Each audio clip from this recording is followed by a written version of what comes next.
weirdo. People farting on his face. Oh my god, she's a weirdo.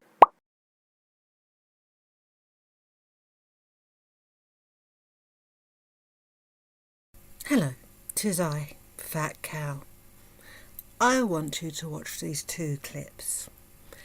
I want you to have an open mind and just keep in the back of your head while watching this, not so much the narrative, but the way the narrative is being spoken, the arguably excessive amount of descriptive words used to tell these incidences, the body language, and then I will tell you what I'm thinking.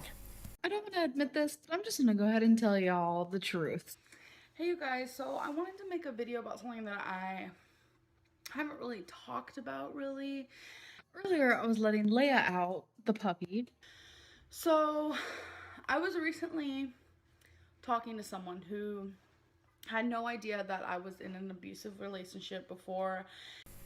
One of the things I want you to look out for is, retrospectively, so it's a bit difficult, what she says, what she had said immediately before she twirls her hair, either with one or two fingers. Because I'm of the opinion, and this is through intensive observation of amberlynnreid's mannerisms when they are spinning a yarn, let's say, tells they have. So this is important. So I was recently talking to someone who had no idea that I was in an abusive relationship before. I would like to speculate that at that point Amber was lying about having spoken to another person about being in a relationship before. This is a setup in order to tell the story. I had the door open and I swear to God, a giant ass spider hopped into the living room. Please note how many times she uses the word hopped or hopping when describing the spider, and ask yourself how often you've described a spider's movements as being hopping, as opposed to how many times you use the word hop or hopping to describe a frog, maybe. Adding quantifying statements in order to try to persuade somebody that what you're saying is the truth is arguably an indication that somebody's lying. I swear to God, honestly, would I lie to you? Things of that nature. Now, I from firsthand witnessed my dad abusing my mother my whole childhood. Did you see that? Let me show you again. Witnessed. She smiles immediately before talking about the abuse of her mother by her father.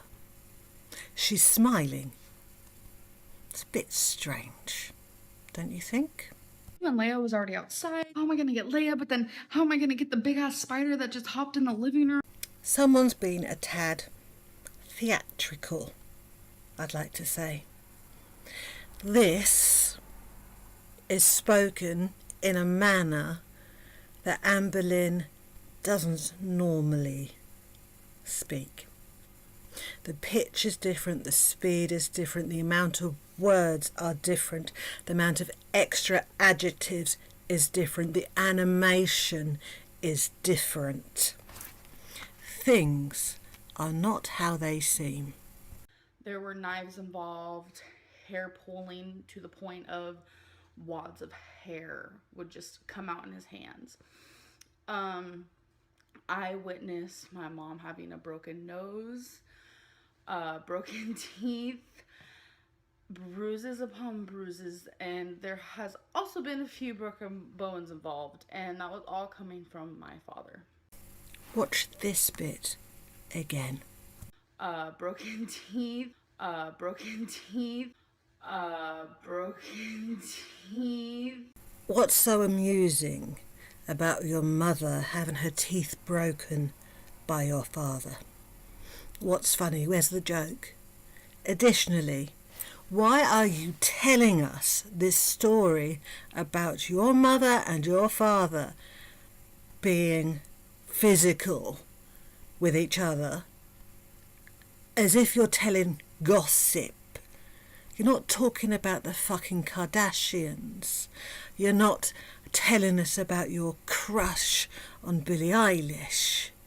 You're talking about the abuse of your mother at the hands of your father. So I ignored the spider for half of a second. I told myself I will never be with someone who lays a hand on me. Depending on what school of thought you subscribe to, you will either embrace the idea of body language, verbal cues, and micro expressions as being indicators of deception, or you will think of it as a pseudoscience. I am personally of the mind that micro expressions, particularly, and verbal cues, do carry some weight. I mean, there is an entire forensic psychology branch, let's say, of specialists in the UK that work hand in hand with the police force, helping them decipher whether or not people are telling the truth or not. There is an entire field of study on micro expressions. In fact, if this subject is something that interests you, I highly, highly, highly recommend you watch the TV series Faking It, Tears of a Crime. Put the picture here, which has linguistic analysis, micro expressions and body language analysis, and the vocabulary that's used when lying. It is a fascinating TV series which basically analyses the behaviours of murderers before they're convicted in their public appearances and things like that, and what they say and what they do that has given them away prior to them actually being convicted. However, my point being this particular, okay, micro expressions are almost universal in terms of the face. What we do with our face, we have very little control over. Body language can be tempered. Verbal, cues can be learnt or unlearnt, let's say. But if you watch somebody, an individual, long enough, you will learn their particular individual tells. And one of them, for Amber, is licking their lips when they're being deceptive. And I hurried and grabbed Leia. My first true committed relationship. I've had a lot of random relationships, unnecessary details. When you're trying to tell a story, when you're not trying to tell a story, when you're telling the truth, you tend to get directly to the point. You don't elaborate, you don't expand the narrative, you don't go into an entire trance of world building to set the scene, let's say. You just get to the point because it's the truth. You don't need added information to make it seem more true. adding information that has no relevance to the story whatsoever, is basically quantifiers. Again, like saying, trust me, I swear on my life. You feel when you're lying, the more information there is, the truer it will seem, when the reverse is true. Don't even consider them though, but like my first like live-in relationship. Another one of Amber's tells, in my opinion, through observation, is a pause, a deep inhale, and then quite a significant swallow before continuing onto the more pertinent details of this fabrication. Was with a girl named Cassidy. I feel very strongly about this, and I feel like it's okay for me to say her name because she's transgender now, so she's not Cassidy no longer. So I'm able to say her name because she's a once was person. Like, yeah. And then all of a sudden, Gracie, my cat, well, Destiny's cat, but my cat now. 1. The theatrics. 2. The unnecessary quantifying detail. It doesn't matter whose cat it was. So, her name was Cassidy, and it was first long distance, and I was living in Oklahoma for a bit of that time when it was long distance. By the way, she lived in Arizona, but when I first started talking to her, I was in California. Again, unnecessary quantifiable details to make the story sound more true. She goes booking it outside. This sentence here, when she goes booking it outside, running like a ninja, was the sentence that confirmed to me, in my opinion, that this story was a fabrication. Because Amber doesn't normally, naturally speak in this manner. It's too theatrical. It's too, I'm telling you a story. We were in love, thoroughly in love. We were together. Amber also says a lot when she's not necessarily telling us the truth. For, I want to say about a year and a half before I went there and like stayed with her for a month. So my God, I was there for like 2 weeks, and I called my mom and I was like, oh my God, I miss you so much, because I was living with her and my grandma at the time. And on the phone, she told me, your grandma said you can't come back to Oklahoma. You can't come live with us. And I was like, what? Like, where do I go? I was really scared. Another replay. Your grandma said you can't come back to Oklahoma. You can't come live with us. And your grandma said you can't come back to Oklahoma. You can't come live with us. And your grandma said you can't come back to Oklahoma. You can't come live with us. And why so happy? You'd just been made homeless. Why does this thought, amuse you so much? Was that a lie as well? Was it? Were you really kicked out of your home by your grandmother? Or maybe, just maybe, this was a good way of, forcing, you like that word, don't you, the situation and injecting yourself permanently into Casey's life. I threw Leia down as fast as possible. I had literally nowhere to live.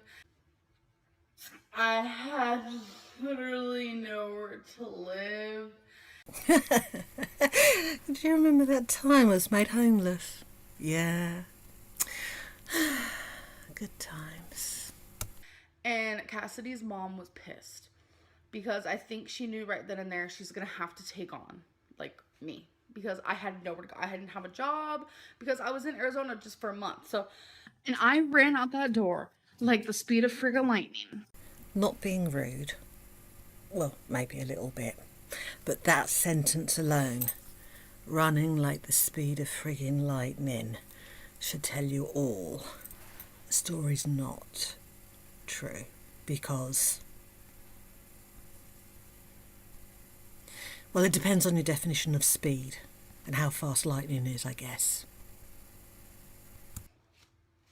I felt blissful in a way, if that's the right word to use. Like, it just felt really good. We got along really well. Um, and then after about, I want to say 6 months or so, things started, kind of changing and shifting. Gracie's okay. She's in the house. Things started, kind of changing and shifting. I don't really know if I want to like go into like grave detail. She is literally talking as if she's spilling tea. You're talking about, allegedly, you being abused by somebody you were in love with. You're not spilling tea. We still loved each other a lot. After 6 months, we'd been together for over 2 years, and we were living together and this and that. And I noticed we started arguing a little bit more. Did we, Amber? Did we start arguing a little bit more? Just over stupid stuff. Like, I could tell you that right now. Leia's okay. She's in the house. And I still remember the first time she ever got physical. I forgot the other tell Amber does when they're fabricating the narrative. The more Amber is, the more her hands move. Watch any video when you know she's telling a lie, and watch her hands. They go nuts. We had a laundry room in the apartment complex we were living in, and we were walking to the laundry room, and I remember back then I would do our laundry for us. I didn't really like people touching my laundry. I still really don't, but I let Destiny do it because I trust her. But I had this weird thing with like people touching my laundry.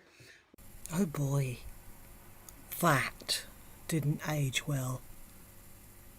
Unless, shit covered washcloths don't count as laundry.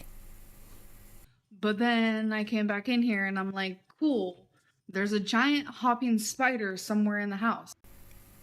How many of you describe a spider's movement as hopping? How many? There's jumping spiders, but spiders scuttle, don't they? They scuttle. They run. They don't hop. But using the word hopping to describe the movements of a spider is very convenient when it turns out the spider's actually a frog. Don't you think? She was carrying her clothes, I'm pretty sure I remember, and I was like carrying mine. And then I want to say this happened, it's been like 6-7 years, so memories are kind of like fading here and there. Again, you're not spilling the tea, and I just, speaking for myself, because that's the only person I can speak for, I can tell you in minute detail everything that was said, what I was wearing, the time of day, the time of year, the date roughly, well, the month, every detail of when my husband laid hands on me. And that memory doesn't fade. You just push it to the back of your mind. But I do remember us being on the sidewalk, and I remember her dropping what was in her hands, and she took me by the throat and she started yelling at me. But in reality, it was actually a hopping frog. Oh, look, how wonderfully serendipitous. The hopping spider turned out to be a hopping frog. It's funny how they both hopped. You didn't have to say the word hopped when you said it was a spider either. A frog. We know frogs hop. You didn't need to add the word hopping to, add to the validity of the story, let's say. I was like, what? And I think at the time, what shocked me the most was the fact that she was doing it in such a public place. Like, there was nobody around that I remember. I've gotten cold. The first time it happened to me in a public place, I bared absolutely no consideration whatsoever to my surroundings and the fact there were people there. Never entered my head to think about, oh my God, how extra horrible this is because we're out in public. I thought about it afterwards a bit, but at the time, I couldn't have given a shit where I was and who was watching. And I was crying. She literally was having me by the throat, just screaming at me. And then, she let go, obviously. What a very peculiar way to end that story. Well, she let go, obviously. That just feels really, really off. She let go, obviously. That's really peculiar. And I think I was so shocked and so numb to the situation that I kind of just let it be. Honestly, that is the truth. Ooh, a quantifying double. Honestly, that's the truth. Please, sir, you have to believe me. I said honestly. I didn't ever think twice about it. Oh my God, is she gonna start abusing me? Nothing like that. Which is weird because of the childhood that I came from, right? But we just went on. The way she's telling this story is just wrong. It's off. The way she tells both these stories is wrong. And she never really did that again. She would randomly pinch me if I made her really mad. And I didn't even think anything of that then either. Honestly, I didn't at all. And I want to say, we've been together for about 3 years now at this point, and I feel myself slowly, I stopped being sexually attracted to her. I loved her though. I know that. I don't know if it was a best friend thing, but I stopped just feeling that connection, I guess. So when it came to intimacy, I want to say about a little bit after 2 years of being together, it started to dwindle. It was definitely my fault. This is when things got really bad. I don't even know how to share this, but I'm gonna have to. Destiny knows all about this, by the way. It's something I really needed to let her know about me. Okay, so Cassidy was very sexually strived. Is that even a thing? I don't know. She really thought I was attractive. She really was sexually attracted to me, and she always wanted to have sex. And I stopped feeling that for her. I didn't tell her that. I would just make up things oh, I don't feel good, or oh, I'm on my period, even though I wasn't. And just little things like that. And it made her fucking pissed. When you say no to someone, whether you've been with them for a month or whether you've been with them for 6 years, if you say no to a sexual act, your partner should accept that. That is where I firmly stand. But she didn't. and she would literally sit there and beg me. At first, it was like cute little begs, like, oh, come on, baby, whatever. But then as time gradually went on, it became, you're gonna fucking touch me whether you like it or not. And I was like, you can't force me. And little did I know she can. That's when she started punching me a lot. She would aim for my belly. I don't think she ever actually hit me in the face. Her favorite spot was my stomach. She would punch me really hard in my stomach. She'd punch me like around right here a lot. She would punch me on my arms, and she would continuously do it until I agreed to make love to her or have sex, whatever you want to consider it. So not only was I being physically abused, but I was pretty much being like raped. That is what I consider it. Right. My opinion now. We know the allegations that Amber made against Casey are false, so I don't need to go into that any further. I have thought for a long time, since the allegations made against Cassidy, that video, when I knew instantly she was telling a story, that it made me think of the Gracie story and the way Amber told that, because the similarities are outstanding.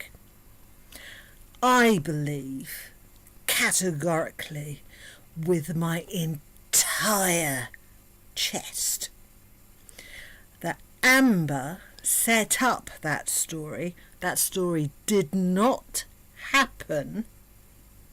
Set up that story for the eventual escape of Gracie. Now bear in mind, Amber had said few things verbally, but also through Ask FM. Amber had stated she really wanted a kitten of her own to start from scratch, and also that Destiny said Amber couldn't get a kitten of her own until Gracie passed. Suddenly, Amber's telling stories about Gracie escaping. Within 9 days, within a 9-day time frame of Amber having moved in, Gracie decides to escape due to a mishap from a hopping spider who turns out to be a hopping frog. After that, immediately, we see the Wasabi Fund. And the kitten, lo and behold, suddenly appears, because Amber's gotten a kitten of her own to have from the very beginning, suddenly, within a time frame I would argue didn't give enough time to even find Gracie. Gracie was replaced with Wasabi very, very quickly. It wasn't even a month after her disappearance that Amber got Wasabi. And we all saw how Amber was after Gracie escaped. She didn't give a shit. She did everything in her power to change the subject whenever it came in. And she was so insincere when talking about Gracie's disappearance. It was palatable. Amber either deliberately let Gracie out or gave her to somebody else. I am, do you know what? Quantifiable statements be damned. I'd bet my life on it. So, in my opinion, Amber lied, very obviously, and we know this, about the abuse from Casey. I also think Amber lied about being kicked out by her grandmother in order to move in with Casey. I think that story was a fabrication to inject herself permanently in Casey's life. And I definitely believe that the story about Gracie escaping the first time with the hopping spider and the hopping frog was a fabrication that was setting up the eventual escape of Gracie. You got rid of the cat so you could fulfill your wish of having a kitten of your own to have from the very beginning. You, Amber, are a bitch. Hello, people in the internet do that thing. I was not planning to come on, but I keep having these dreams again and again and again about something big that is traveling towards somewhere else from where it was, and is bringing big trouble. And this name, it comes again and again and again, and the name is, it sounds like Wormy. No, Slumpty, no. It'll come to me. But anyway, this message that the dreams are giving me is for somebody whose name sounds like Slumpty. Okay? Anyway, the warnings my dreams are telling me is that there is this big, and I mean big problem that is entered your life. And you think this problem, it'll go away very soon. It'll be a week tops, then it'll be gone. My dream tells me that's what you think, you poor soul.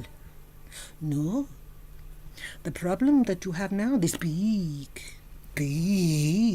problem that you're having right now, it's not gone in a week, no. No, it's not gone in a week at all. In fact, you might find that suddenly this big problem has nowhere to go. It can't poof from your life when the time is up, no?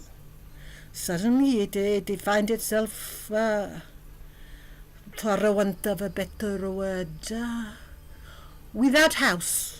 Yes, your problem will have no house to return to.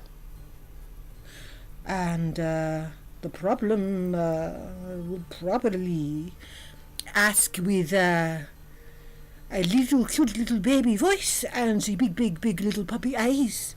Please, Lumpty, I have to stay. I've got nowhere to go. Plus, if you make me go, then my pets that I happen to bring with me for no reason at all, because the big problems matter, could have looked after the babies, the little fur babies, for the alleged time that the big problem was coming to stay. But no, the big problem brought the little fur babies. Even though it was almost an entire day of travel, and it's cruel to make your little fur babies travel all that time if big problem was only staying for a little while. But very convenient that the fur babies are there too, if the big problem had absolutely no intention of going away. You see? So, Slumpty, my dreams are telling you that you are,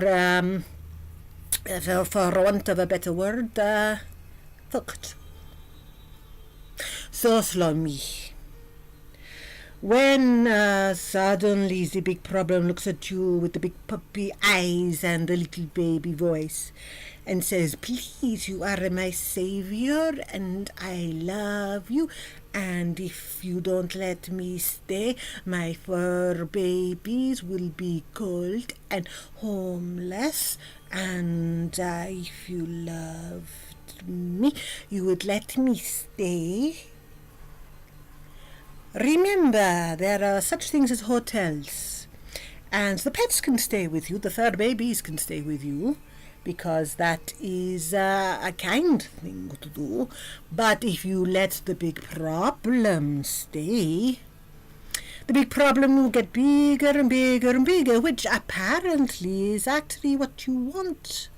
Sort of, but you didn't want the big problem getting bigger and bigger and bigger in your own house. So, Slumpty, beware. You girls are in big trouble.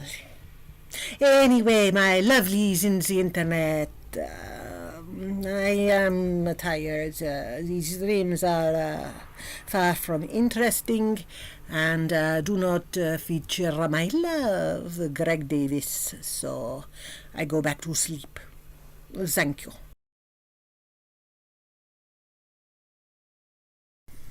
Hey, it's me, Fat Cow. Now, I know I said no filming on the weekends because I should be baking stuff, craft stuff. I am. My desk is absolutely covered in cow parts. Anyway, AmberlynnReid. Amberlynn. Bullshit. You didn't accidentally let your cat out. Technically, I mean, it wasn't your intention, but your original story, which is the story I believe to be true, was you let the dogs out to play in a yard which does have a fence, and dogs tend to not jump over fences if they're little and fat.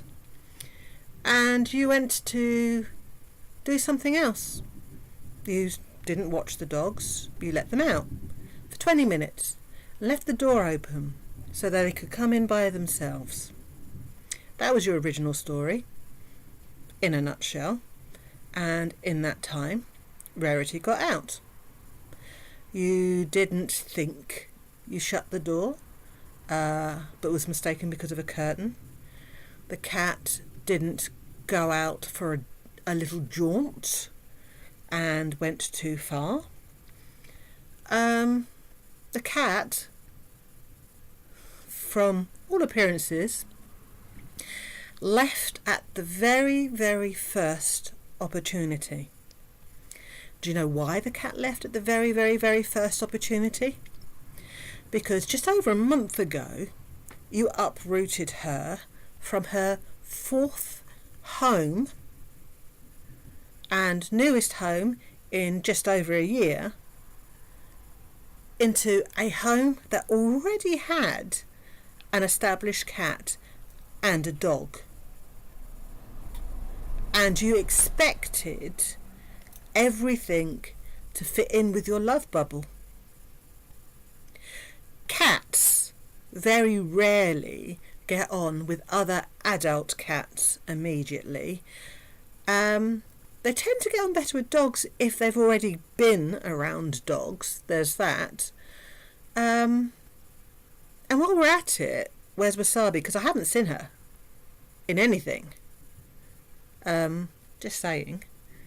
So you bring your cats, your entire pets, on an 18-hour car drive and then dump them into an environment with other pets. And you left a door open intentionally because you were too lazy to stand and watch your pets' dogs in the garden. You wanted to sit down. And so the cat left at the very, very, very first opportunity. And you can say, but she was on Tommy's chest and purring, so she was happy. Was she away from the other pets at that time? Had she found a moment of peace and calm away from everything else at that time? Because even a distressed cat will come out for loving if it's in a room with just the people it knows. Your story, your elaborate story with all the extra superfluous details, reeks of storytelling. You know the cat's gone. The cat could easily have been squashed and you already know she's dead. But whatever's going on, two things are clear. You're going to make this last quite a while because views. And secondly, the biggest concern you have with this whole rarity situation is the fact it's making you look bad. Because you're just that kind of person. You are vain, egotistical, narcissistic. You're just so incredibly self-centered. You apologise for having messy hair while describing the circumstances of your pet escaping? Only you give a shit.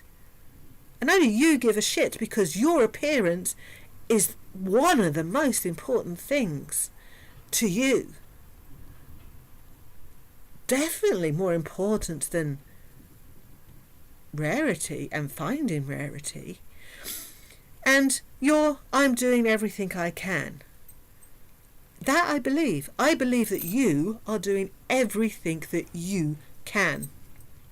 Which is basically fuck all, because you're almost immobile. You can't go out and look for her. You're not physically capable of doing that.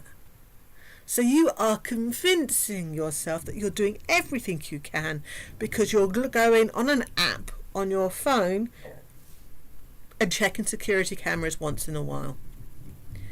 Because if you admitted the truth, which is you are failing this cat, desperately failing this cat, because you have put yourself in a position where you cannot help anybody or anything in a crisis. You are useless. Useless. And a person who is physically incapable of looking after another living thing shouldn't have any living things in their charge unless there are other people to help them. And you could say, well, I have Tommy to help me. Except Tommy is always out at work. Suspiciously always out. So, no, you are one of the last people who should be in charge of the care of another living being.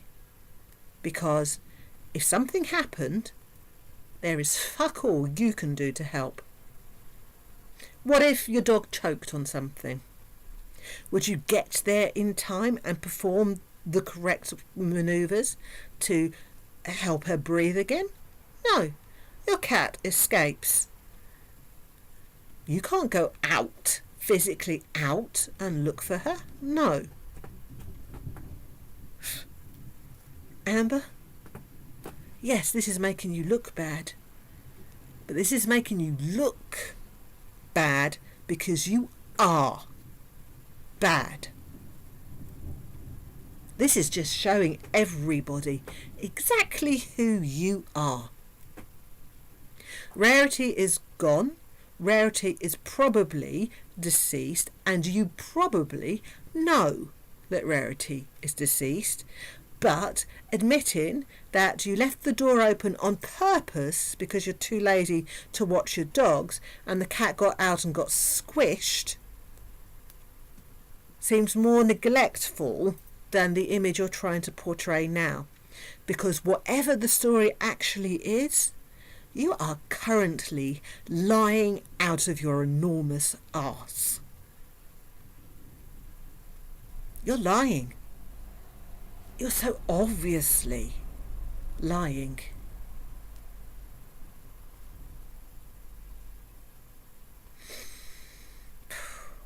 There's nothing much I can say. It's not going to fix the situation. It's not going to get Rarity back or bring her back, literally. If Rarity is still alive, which I doubt, I think she's been dead for days, I hope she's with somebody else. And I hope they keep her. There you go. I've said my piece. Done and dusted. Nothing's going to fix it. If Rarity miraculously comes back, I will hold up my hands and admit that I'm wrong. But I don't believe I am. And use this as an excuse to be the person that you are today. Because unfortunately, the things that I went through when I was younger, which I only recently found out a couple years ago, led me to have literally brain deformities, which is what has caused borderline personality disorder. Hello, 'tis I, a fat cow. Oh, Amber, I think you used the wrong word. Yeah, your brain wasn't, damaged or destroyed or deformed by your childhood trauma. It's not as direct as that, shall we say. So, let's get into it, shall we? Let's clear up a few things and kind of debunk the new language that Amber has learned off TikTok, revolving around BPD and childhood trauma and various other things. Firstly, Amber, during the live, was rocking from side to side, which is actually quite a common mechanism for self-soothing during stressful incidences. But was she actually dissociating, or was it slightly more performative? Well, to an outsider, a dissociative episode can look like the following. Usually staring vacantly and being unresponsive. Now, one of the things I'd like to point out was, while Amber was kind of vacant, she was very aware of what was being said and was very quick to respond to the particularly egregious accusations and claims, which indicates she was listening and present the entire time. There can be a sudden shift in mood and behaviour, but there always is with Amber. They can express confusion about your location, the time, your identity, and there wasn't much of that apart from a singular "I don't know" in response to a question that was particularly tricky, I must admit. You could claim not to recall things as accurately as the other person, but that's not necessarily dissociative too. It could just be a poor memory, or, well, literally just not remembering it the same way as another person, because, as you know, all events are filtered through our eyes and our idea of how things are, and one's personal experience of an event can be entirely different than another person's experience of the exact same event. And they can exhibit behaviours that are completely out of character, and, well, Amber was very much in character. Again, the rocking back and forth could be a method of self-soothing during periods of stress. However, I don't recall this behaviour ever being displayed before. It's very new. It manifested quite recently, and to me seems to be to me, my opinion, not a fact, a tad performative. Amber seemed to fluctuate in and out from becoming disassociative to grounded and present. And this happened quite frequently, particularly when the questions were more scandalous or the statements were more scandalous. Now, while the fluctuating in and out from being not there to being grounded and back and forward does happen during episodes, the frequency that was displayed was somewhat convenient, let's say. People with BPD do experience the symptom of disassociation. In fact, 80% of people with BPD does this. But again, we don't necessarily know that Amber legitimately has BPD, because a lot of the things she displays could be due to CPTSD and some other things that I will bring up shortly. Also, it's worth noting that the adult brain doesn't reach full maturity till the age of 25, and that childhood trauma can delay the brain's maturing. It's called the brain age gap, as in your brain age and your physical age do not align, and childhood trauma can delay that. So a 25-year-old who has experienced trauma can have the emotional intelligence of someone significantly younger. But one's got to note that being young or mentally immature is not an excuse for being a bad person. One could argue that beyond the age of 12, we have some cognitive, abilities to differentiate right from wrong. I mean, even younger than 12 then. Unless, of course, the person with the maturity of the brain also has developmental delay and some significantly lower cognitive abilities, let's say, which Amber, while not being the smartest person in a room, the sharpest tool in the box, doesn't have those levels that in a court of law would immediately render any accusations as being unfounded due to an inability to understand right from wrong. So, can childhood trauma cause, in Amber's words, brain deformities, or as I will call it, damage, because it's pretty much what she's implying? Childhood trauma can lead to long-lasting changes in brain structure and function, impacting the child's emotional, mental and physical well-being. But the actual physical brain in itself is not damaged in the way that a brain would be damaged by a physical trauma, such as a head injury. It's less damage or deformation than it is the brain adapting neurologically. Childhood trauma can shrink the hippocampus, which is responsible for memory and learning. It can also affect the prefrontal cortex, which is the executive function in decision making and emotional regulation. So both the hippocampus and the prefrontal cortex are smaller in some individuals that have experienced childhood trauma.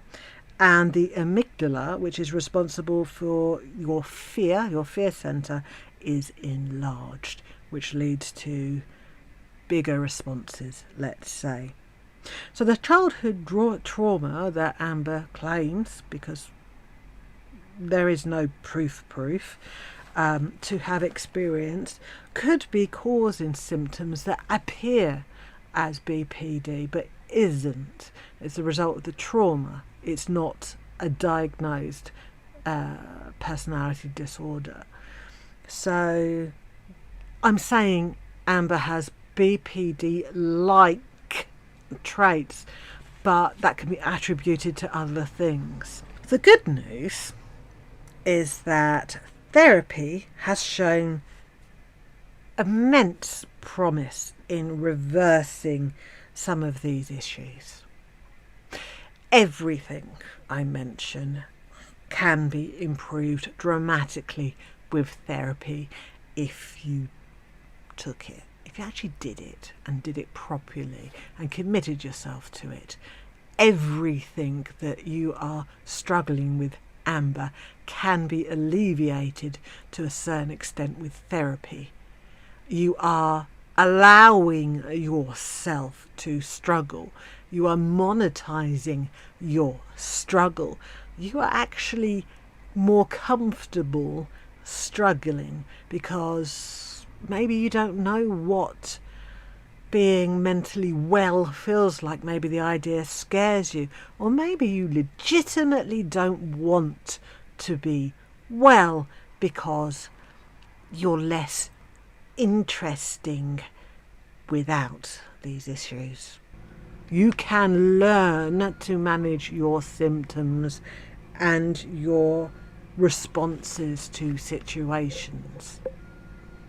Again, Amber, you are allowing yourself to struggle for whatever reason, but you are allowing yourself to struggle and not making any attempt to get better. In fact, I would argue your attempts to get better mentally are about as genuine and obviously successful as your attempts to lose weight. They're performative. They are token gestures to appease other people because you in yourself is bizarrely happier being both mentally unwell and obese. Final thing, Amber. Someone in your chat said you have destroyed your body, for which you took very great offence.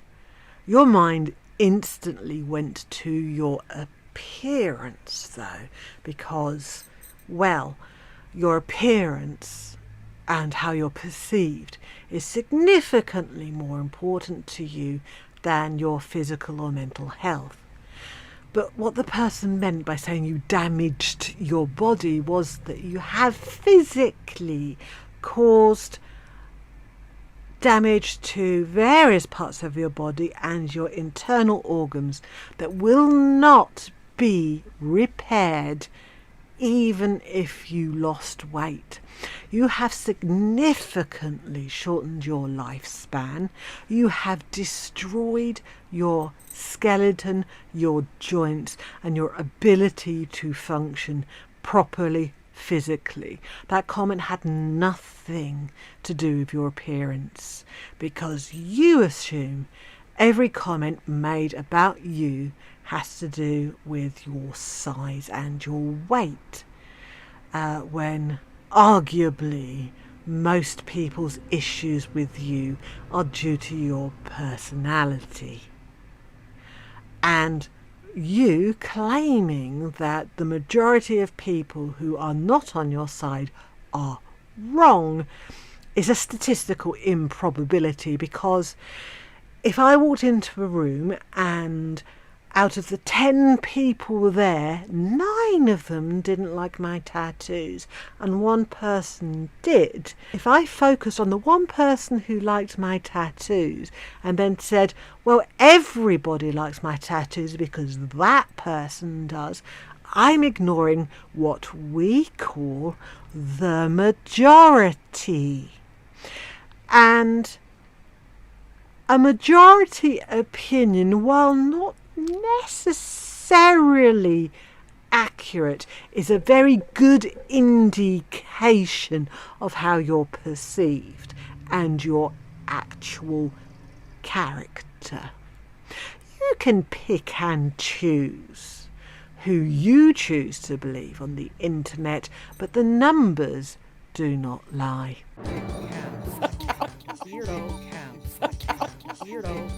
People farting on his face. Oh my god, she's a weirdo.